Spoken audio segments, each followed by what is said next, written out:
आज आम राम नामर महत्व संपर्क में आलोचना करवा। राम नाम ये हूँ राम अति सरल दुई अक्षर नाम किंतु यार महत्व किंतु सुगभीर। राम नामर महिमा राम ठारू अधिक बोली विश्वास रही। तेणु रामायण रे राम नामर महिमा विभिन्न घटनावली जरिया वर्णित रही। संस्कृत रामायण रचयिता महर्षि वाल्मीकि से निजे राम नाम प्रभाव से मूर्तिमंतर प्रतीक राम नाम प्रभावर मूर्तिमंत प्रतीक होती महर्षि वाल्मीकि।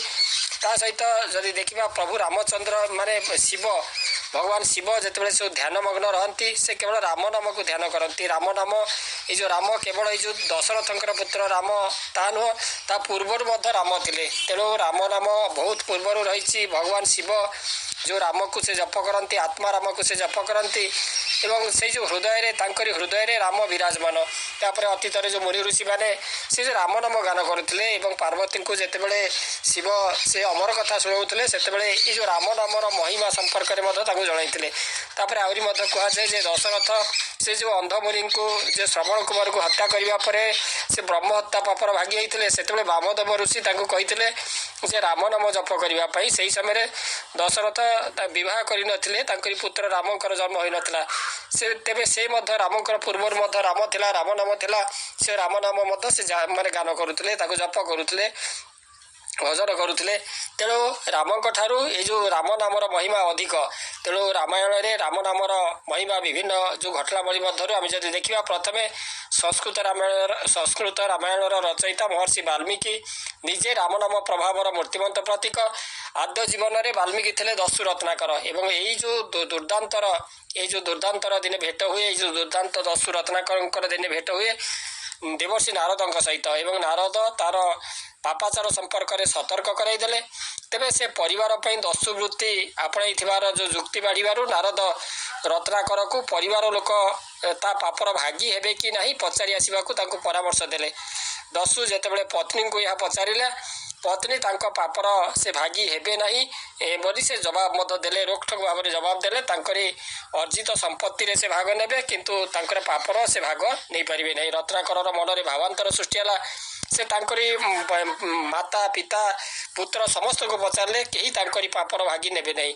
जहाँफल कि से तांकर मन में जेहेतु जिते भावांतर सृष्टि है से फेरी आसी जीवन तमाम करिଥିବା पापरु किभଳି भाव मुक्ति पाइब बोली से नारदंग ठारू मार्गदर्शन चाहिला। एवं महर्षि कहले देवर्षि नारद कहले जे निरंतर राम नाम जप कर। दस्यु रत्नाकर राम नाम भी उच्चारण कर पारा ना कारण से एते पापी थिला तारी मुहरे राम नाम उच्चारण होउनथिला। तेणु मरा मरा गोटे माने मरा वृक्ष को बा मृत वृक्ष को देखे कहले ये कौन ना से मरा वृक्ष कहले तू से मरा मरा जप कर। तेणु से मरा मरा कहू कहू ताहा राम रे परिवर्तित हो गला एवं राम नाम जपरे से निमग्न हो गले। यही भाव में दिन मास वर्ष गढ़ी चलला ता सहित तांकर शरीर में उई हुंका द्वारा मध्य आवृत हो गला। ये जो देवर्षि नारद पुणी से जो जंगल पथर एकदा गला बेले जो उई हुंका मध्य राम राम जपुथार शुणी से चकित हो गले एवं से जो हुंकारु रत्नाकर नवजन्म पाइले जे वाल्मीकि भाव में वाल्मीक स्तूप मध्य से बाहरी आसी नाम दिगला वाल्मीकि। तेणु दस्यु पलटि गले से महात्मा महर्षि नारदंकर परामर्श आदिकवि वाल्मीकि रचना कले महाकाव्य रामायण जहाँ जुग जुग धरी संसार को शाश्वत आनंद दे आसुची। तेणु यही जो राम नाम मारुति पुत्र हनुमान शरीर में भरी देता महाप शक्ति एवं उत्साह पत्नी सीता को उद्धार करने लगी श्रीराम से श्रीलंका यात्रा करने बाटरे बड़ प्रतिबंधक साजिता समुद्र विशालकाय समुद्र को राम नाम लिखित पत्थर ही बांधि भी पारिता। तेणु हनुमान जो नड़नील से जो पत्थर को परीक्षा कर समुद्र में पकड़ा पूर्व हनुमान से लिखिदे राम जहाँफल कि राम नामर प्रभाव में से जो पत्थर गुड़िक समुद्र में न बुड़ी ता भासुला एवं राम थे समस्त अलक्षे गोटे पत्थर को जो समुद्र में पकईदे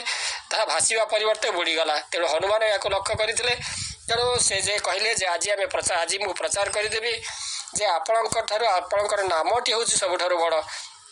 तेणु आप जहाँ धरी थे माने से रही जे आपणकर हाथ में थे खसीज से अथल गभीर से बुड़ी जावा छड़ा तार कौन चारा ना। तेणु राम नाम राम ठार बड़ बोली कहुए। तेणु राम नाम लिखित पत्थर ही ये सेतुबंध बांधि पारा।